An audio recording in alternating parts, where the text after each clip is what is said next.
Ang edukasyon ay isa sa pinakamahalagang parte ng buhay ng mga tao, kung saan ito ang magsisilbing gabay natin sa pagpapalawak ng ating pananaw. At ito ang tanging makakatutulong upang matupad ang ating mga pangarap. Kasabay nito ay ang pagpapaunlad ng ating mga kaalaman na siyang magiging dahilan ng pagkamit sa rurok ng tagumpay at magiging bunga ng ating pag-unlad.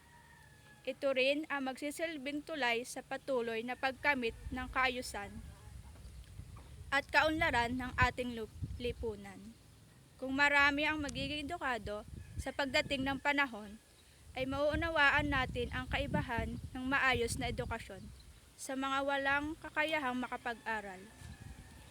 Kung may dedikasyon at kasipagan ang isang tao, hindi man siya magkakaroon ng perpektong pamumuhay. Ang edukasyon ay nariyan lamang upang siya ay tulungang maiangat ang sarili at kalimutan ang mga sagabal. Ang edukasyon ay hindi lamang sa pagpapaunlad ng kaalaman.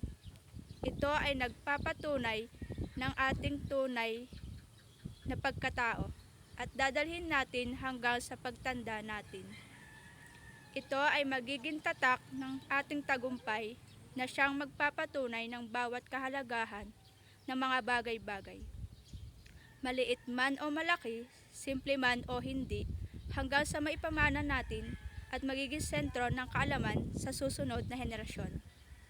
Maaaring ito ay may susukat sa kalagayan natin sa lipunan, ngunit hindi ito kailanman may aalis sa ating mga sarili. Bagkus ay ito ang makapagsasabi sa atin ng ating tunay na kapalaran.